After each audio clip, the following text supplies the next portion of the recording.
Muy buenas tardes, reciban un cordial saludo. Soy Jason Arias, estudiante del curso de Derecho Constitucional Colombiano 2 de la Universidad Nacional Abierta y a Distancia. En esta oportunidad presentaré el análisis constitucional del caso número 4 relacionado con una reforma constitucional mediante la cual se pretende establecer la denominada pena de muerte química para quienes cometen delitos sexuales contra menores de edad. Para abordar este conflicto, aplicaremos los conocimientos adquiridos durante el curso, especialmente los 4 resultados de aprendizaje desarrollados en las diferentes fases. Durante el desarrollo del curso, fortalecimos nuestros conocimientos sobre la estructura y el funcionamiento del Estado colombiano, comprendiendo las competencias de la rama legislativa, ejecutiva y judicial y de los demás órganos estatales, siempre dentro de los límites establecidos por la Constitución. Asimismo, estudiamos los modelos y los tipos de control constitucional y su aplicación frente a las diferentes normas del orden jurídico.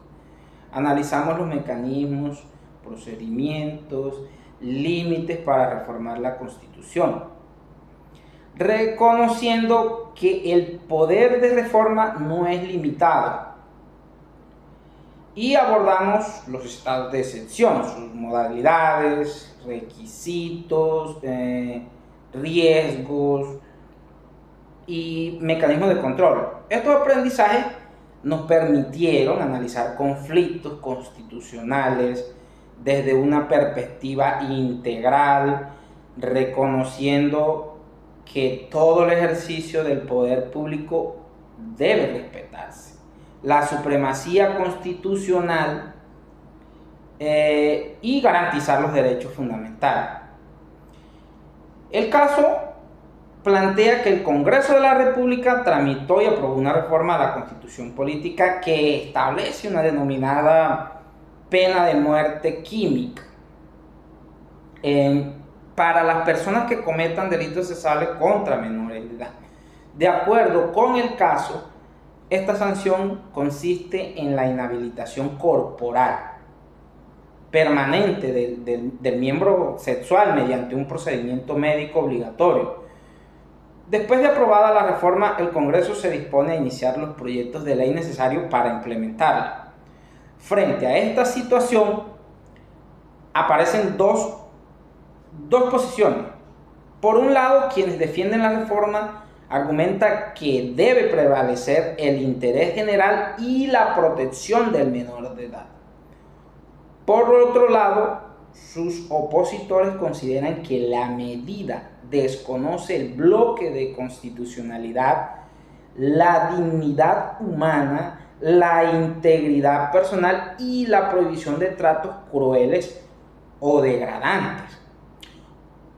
Uno de los principales aprendizajes de la fase 3 fue comprender que la Constitución puede ser reformada, pero que el poder de reforma tiene sus límites. En este caso, debemos diferenciar entre reformar la Constitución y sustituirla. El Congreso puede modificar determinadas disposiciones constitucionales siguiendo los procedimientos establecidos.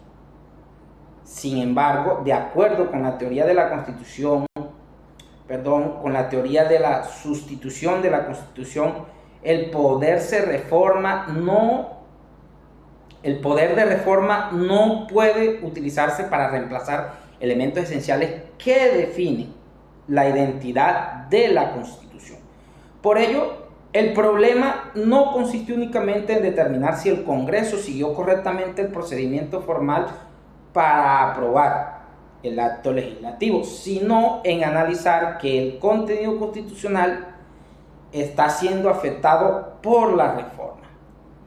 Si una sanción corporal permanente desconoce principios fundamentales como la dignidad humana, la integridad personal y la prohibición de tratos crueles, inhumanos o degradantes, surge la necesidad de determinar si estamos ante una simple modificación constitucional o ante una posible sustitución de principios esenciales de la Constitución. Otro elemento fundamental es el bloque de constitucionalidad, que he estudiado durante el curso. El caso plantea expresamente que la reforma podría ser contraria a los compromisos internacionales de Colombia en materia de derechos humanos. Aquí encontramos una tensión constitucional muy interesante. Por una parte, el artículo 44 de la Constitución Política reconoce la prevalencia de los derechos de los niños y establece una protección especial por parte de la familia, la sociedad y el Estado. Por otra parte, esa protección no significa que el Estado pueda utilizar cualquier mecanismo para castigar a quienes cometen delitos contra menores. La respuesta estatal frente a estos delitos debe respetar igualmente la dignidad humana, la integridad personal y la prohibición de penas o tratos crueles, inhumanos o degradantes. Por lo tanto, considero que existe una tensión entre dos finalidades constitucionales: la protección reforzada de los niños y la obligación del Estado de respetar los derechos humanos de toda persona sometida al poder punitivo estatal. Desde el aprendizaje relacionado con el control constitucional, podemos afirmar que la aprobación de una reforma constitucional no significa que el poder público quede exento de controles. El caso exige analizar los límites de poder de la reforma y el papel de la Corte Constitucional como garante de la supremacía de la Constitución. La pregunta central sería si el acto legislativo representa una modificación legítima de la Constitución o si, por el contrario, sustituye elementos esenciales de la misma. En nuestro concepto, la respuesta debe orientarse hacia la segunda posibilidad. Si se demuestra que la medida afecta de manera sustancial la dignidad humana, la integridad personal y la prohibición de tratos crueles, inhumanos o degradantes, por ello, consideramos que el análisis constitucional no debe limitarse. No debe limitarse al objetivo perseguido por la reforma, sino también al medio utilizado para conseguirlo. Considero como postura contraria a la reforma en los términos planteados en el caso. Reconocemos que combatir los delitos sexuales contra niños, niñas y adolescentes es una obligación fundamental del Estado y que la protección de los menores debe ocupar un lugar prioritario dentro de las políticas públicas y del sistema de justicia. Sin embargo, consideramos que la gravedad del delito no permite desconocer la dignidad humana ni los límites constitucionales al poder punitivo del Estado. En consecuencia, una medida que implique una intervención corporal permanente y obligatoria debe ser examinada rigurosamente frente a la Constitución y al bloque de constitucionalidad. Como alternativa, consideramos que el Estado debe fortalecer mecanismos constitucionales legítimos para enfrentar los delitos sexuales contra menores. Entre ellos pueden encontrarse el fortalecimiento de la investigación judicial de estos delitos, la prevención, la atención integral de las víctimas, la medida de protección de niños, adolescentes y el fortalecimiento de las políticas públicas dirigidas a evitar la reincidencia. De esta manera se puede garantizar una protección efectiva de los menores sin sacrificar los principios fundamentales del Estado Social de Derecho. Para terminar,